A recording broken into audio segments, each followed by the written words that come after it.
Rumah tangga musisi legendaris Ahmad Dhani dan sang istri, Mulan Jameela, tiba-tiba saja diterpa kabar kurang sedap. Ya, tengah berhembus kencang di media sosial, sebuah kabar kurang menyenangkan yang menyebut rumah tangga Ahmad Dhani dan Mulan sedang tidak baik-baik saja. Bahkan, terdengar pula kabar lanjutan yang menduga keduanya sudah menjalani proses perceraian. Entah dari mana datangnya, kabar itu sontak berhasil menjadi perbincangan hangat di mana-mana. Pentolan grup band Dewa 19 yang kini menjabat sebagai wakil rakyat itu tentunya tidak diam saja usai mendapat kabar bahwa pernikahannya diterpa isu miring.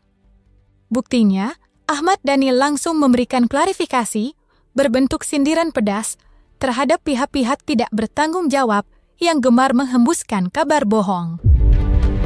Akhirnya menyaksikan sendiri betapa banyaknya pemberitaan hoax yang dikelola oleh binatang-binatang yang disukai hostnya oleh makhluk-makhluk setengah manusia. Tidak hanya memancing reaksi dari Ahmad Dhani, isu miring itu juga mendapatkan atensi dari Mulan Jameela. Namun, berbeda dengan Ahmad Dhani yang membalas dengan kata-kata pedas dan penuh arti, mantan personel band Ratu tersebut justru memilih untuk menuturkan sebuah doa yang di dalamnya berisi harapan perlindungan dari fitnah, serta meminta kesabaran untuk menghadapi ini semua. Ya Allah, lindungilah keluarga kami dari perbuatan buruk sangka dan fitnah yang sudah berang tentu dapat merugikan. Engkau sudah sampaikan dalam Al-Quran bagaimana bahayanya fitnah. Dan apapun yang telah kami lalui, berikanlah kami kesabaran dan berikan hikmah kebaikan untuk kami semuanya. Ya kalau nyerang saya kan nggak ada masalah kan, kalau nyerang saya kan nggak bisa dilaporkan ke polisi, ya kan? Apalagi saya kan bulletproof. Seorang Ahmad Dhani, apa yang dia yakini benar, itu akan dia lakukan. Itu yang kita tahu. Jadi dia menurut dia itu benar, go ahead, jalan dia ya. Jadi memang kadang-kadang ya, yang kita harus ketahui juga, masyarakat harus ketahui bahwa apa yang terlihat di publik ya, citra yang terlihat di publik itu belum tentu yang sebenarnya, ya kan?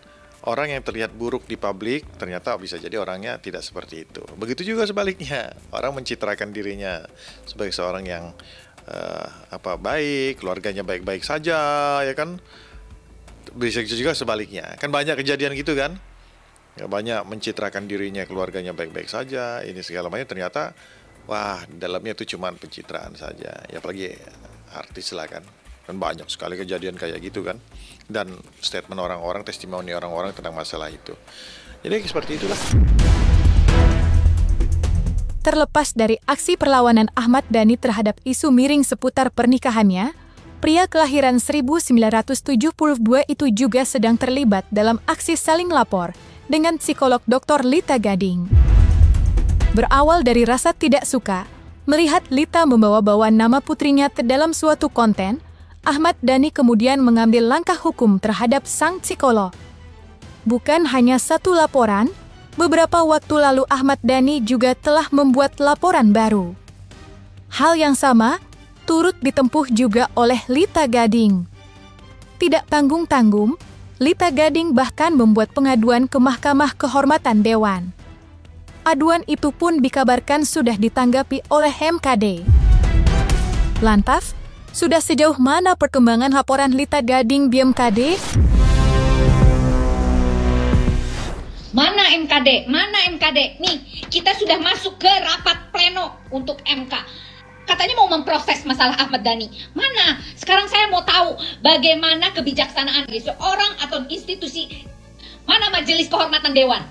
MKD yang seharusnya benar-benar bijaksana dalam menyikapi semua anggota Dewan yang bermasalah. Kami akan ajukan ke MK yang namanya Ahmad Dhani. Please, tolong perhatikan kasus ini.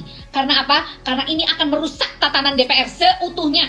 Karena dirusak oleh oknum-oknum seperti mereka. Artis-artis yang tidak kompeten, yang melaporkan rakyatnya. Dan tidak bisa dikritik. Anti kritik kah Anda?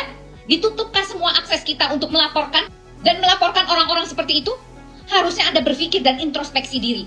Harus berpikir untuk kepentingan rakyat, tidak untuk kepentingan dan mensejahterakan diri sendiri.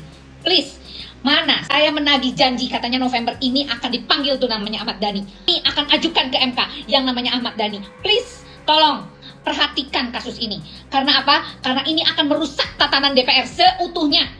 Karena dirusak oleh oknum-oknum seperti mereka, artis-artis yang tidak kompeten, yang melaporkan rakyatnya. Dan tidak bisa dikritik. Hah? Anti kritikkah Anda? Ditutupkah semua akses kita untuk melaporkan dan melaporkan orang-orang seperti itu? Harusnya Anda berpikir dan introspeksi diri. Harus berpikir untuk kepentingan rakyat, tidak untuk kepentingan dan mensejahterakan diri sendiri. Please, mana saya menagih janji katanya November ini akan dipanggil tuh namanya Ahmad Dhani. Tolong segera, karena akan menjadi laporan kami ke Mahkamah Konstitusi. Kami tidak rela uang pajak rakyat hanya untuk membayar orang-orang semacam Ahmad Dhani dan kroni-kroninya. Ya, saya minta tolong MKD, tolong kebijaksanaan Anda untuk memproses kasus ini. Karena ini adalah bekal kami untuk melaporkan artis yang tidak kompeten. Sangat menyayangkan sekali yang namanya Dewan Perwakilan Rakyat Republik Indonesia harusnya fokus ngurusin rakyat. Oh no, saya tidak akan membuka pintu damai. Ini supaya apa? Supaya menjadi efek jerah buat orang-orang yang mengaku bahwa dia adalah seorang yang punya pejabat publik. Anggota DPR ini loh, anggota DPR yang tidak punya kompetensi. Artinya dia tidak layak menjadi anggota DPR. Makanya saya menjadikan dia sampel di Mahkamah Konstitusi untuk gugatan pensiun seumur hidup.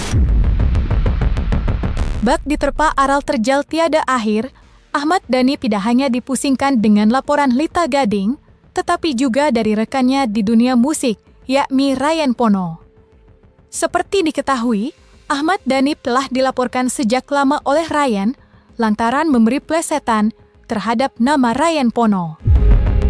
Akan tetapi, ketika ditemui beberapa waktu lalu, Ryan Pono justru meluapkan kekecewaan. Pasalnya, laporan yang ia buat tampak seperti mandek begitu saja tanpa kepastian jelas.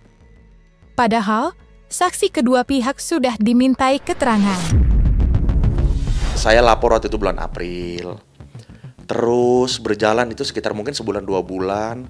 Proses terakhir itu masih sama update-nya. Proses terakhir itu adalah pemeriksaan saksi-saksi dari kedua pihak, dari pihak saya maupun pihaknya Dhani. Stuck di situ. Kemudian begitu memasuki proses pemanggilan terlapor, sampai hari ini masih tersendat, masih stuck karena alasan surat izin presiden terkait pemanggilan anggota DPR. Padahal, lagi-lagi, di pasal yang penghinaan terhadap suku dan ras itu adalah undang-undang khusus.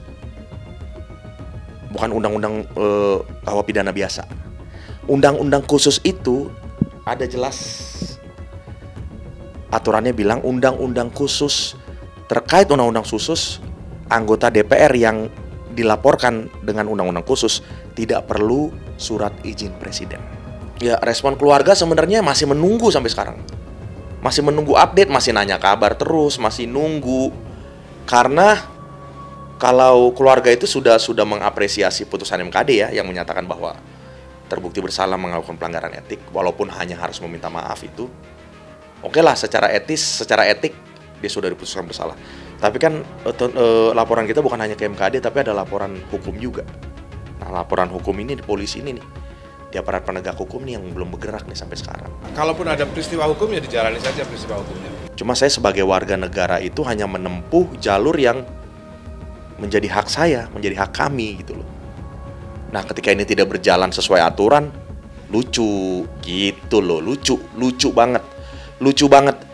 Sudah seviral ini kasus, nggak bunyi apa-apa, nggak ada apa lagi. Kebayangkan, apalagi orang-orang kecil yang bikin laporan, orang-orang yang sama sekali tidak punya background, tidak punya resources, nggak punya sumber daya, nggak punya kenalan, nggak punya teman, apalagi nggak punya uang gitu. Jadi ya lucu-lucu sedih lah.